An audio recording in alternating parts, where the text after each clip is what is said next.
नमस्कार, मानस मिश्रा वाली news India में आप सभी का बहुत बहुत स्वागत करता हूं। राज्यसभा में 71 सांसदों पर दांव लगा हुआ है, जिसमें 6 नरेंद्र मोदी के खुद के केंद्रीय मंत्री हैं। आपको दिखाने जा रहे हैं जो बीजेपी अपने बल पर राज्यसभा में 103 सीटें हासिल है और कुल मिलाकर के एनडीए की सीटों की संख्या वो अब तक 129 है।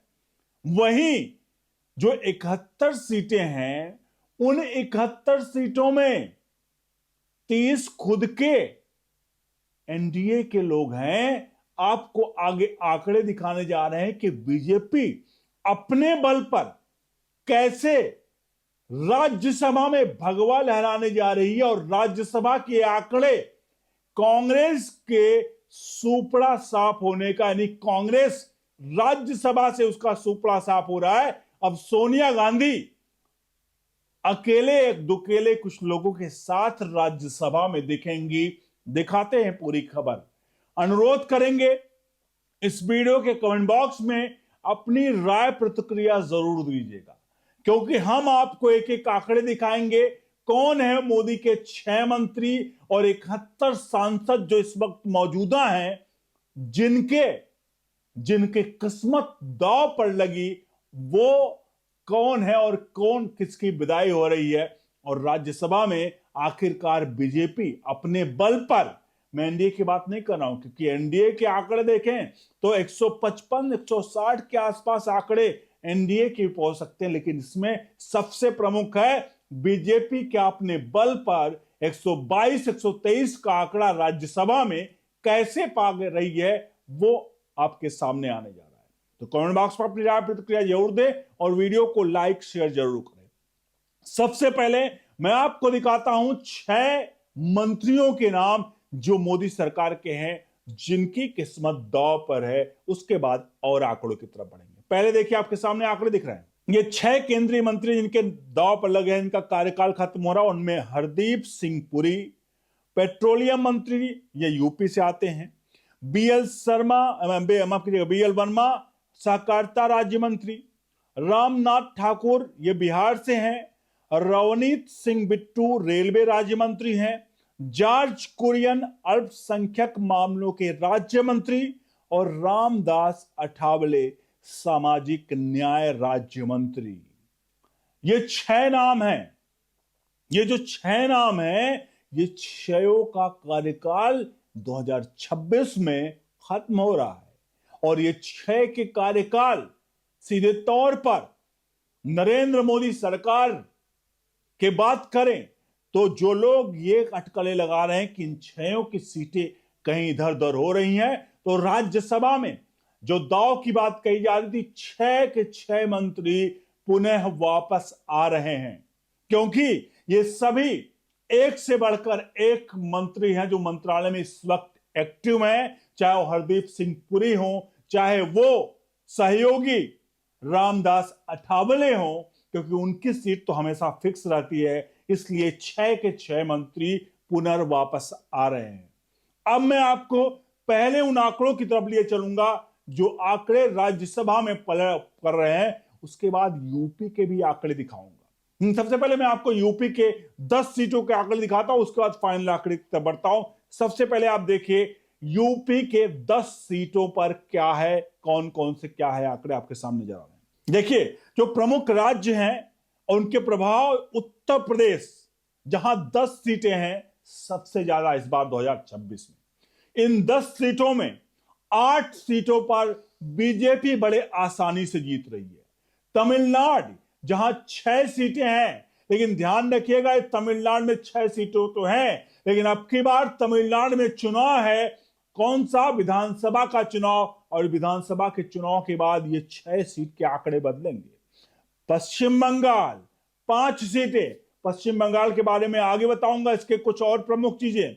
बिहार में 5 सीटें, इसके आंकड़े आप समझते ही हैं। अन्य राज्य हो गए जैसे असम, महाराष्ट्र और कर्नाटक। यहां पर आपको बता दें, कर्नाटक, असम, पश्चिम बंगाल, तमिलनाडु, इन 4 राज्यों में चुनाव है और अब की बार इन 4 राज्यों में आंकड़े बहुत कुछ बदलने वाले हैं। अब बढ़ते हैं अगले आंकड़े की तरफ। आंकड़ा, और ये है फाइनल आंकड़े, जो कि 71 सांसदों की जो सीट उसकी बात कर रहे हैं। 71 सांसदों के क्या है गणित, वो समझिए। आपके सामने 2026 राज्यसभा चुनाव के पार्टी के अनुसार जो है रिटायरिंग शेयरिंग मतलब सीटें हैं, जिसमें 30 बीजेपी के सांसद जो हैं वो रिटायर हो रहे हैं। 8 कांग्रेस के, 5 टीएमसी के, 6 डीएमके के, सपा के 1, बीएसपी 1 और 20 हैं अन्य के खाते में। ये जो है वो रिटायर होने वाले हैं। तो ये जो 30 के 30 सांसद हैं राज्यसभा के वापस आ रहे हैं, और यहां पर कांग्रेस के 8, जी हां, ये जो कांग्रेस के 8 हैं, और सबसे बड़ा खेल जो होने वाला है वो 20 सांसदों में है। वो 20 सांसद जो अन्य हैं उनमें खेला होने वाला है, क्योंकि ये सांसद जो हैं 20 वो बड़ा गेम करेंगे राज्यसभा में। और बीजेपी को पता, आपको पता है बीजेपी जो आंकड़े उसके खेल में बहुत माहिर है। अगर वो कहीं सत्ता में नहीं होती है फिर भी वो सत्ता में कैसे वापस आती है ये आप सभी बखूबी जानते हैं। और अब जब ये आंकड़े में आपके सामने लेकर आया हूं, जहां अगर हम आंकड़ों को कंपाइल्ड करते हैं तो 20 सीटें जो सेंध लग रही है, अन्य में समाजवादी पार्टी बीएसपी का खात्मा, और यहां पर जो है टीएमसी, जो कि अब की बार पश्चिम बंगाल में जो खेल होने जा रहा है उस खेल में टीएमसी का भी सुपड़ा साफ होने जा रहा है। और कांग्रेस की 8 सीटें, जहां पर कांग्रेस आपको बता दें हालिया में जिस प्रकार से राज्य दर राज्य हारी है, वहां पर सीधे तौर पर कांग्रेस को अब बड़ा झटका लगने जा रहा है। और कांग्रेस ये जो उसकी 8 की संख्या राज्यसभा में है, वो संख्या सोनिया गांधी समेत एक यक्के दुक्के 3 लोग अगर होंगे तो वही हो सकता है 4 लोग भी ना बचे। एक कहावत है ना कि 4 लोग क्या बातें करेंगे, तो राज्यसभा में 4 लोग भी नहीं बचेंगे तो आखिरकार राज्यसभा में कांग्रेस की बातें कौन करेगा।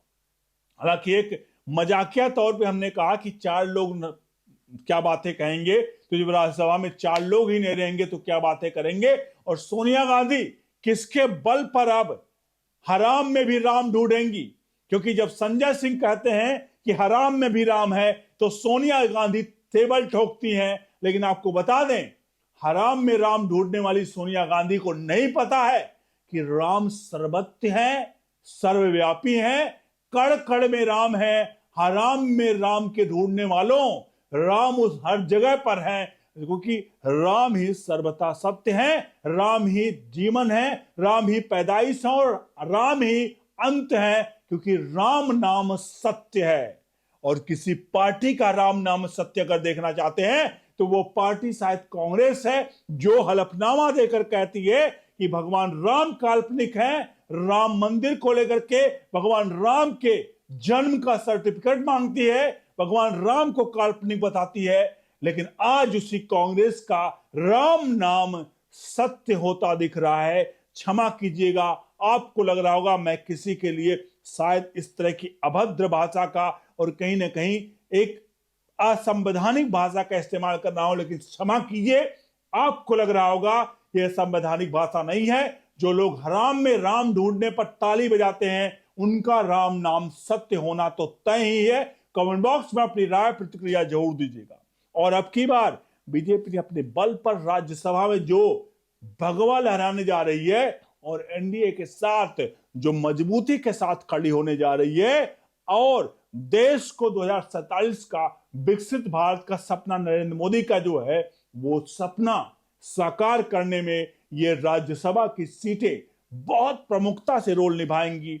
अनुरोध करेंगे वीडियो को शेयर करिएगा, लाइक करिएगा, चैनल को सब्सक्राइब करिएगा, बेल आइकॉन जरूर प्रेस करिएगा और कमेंट बॉक्स में राम सत्य है जरूर लिखिए अगर आप मानते हैं। और सोनिया गांधी के हराम में राम ढूंढने वालों को बता दीजिए कि राम सर्वथा सत्य है और राम ही शुरुआत, राम ही अंत है। बहुत बहुत धन्यवाद।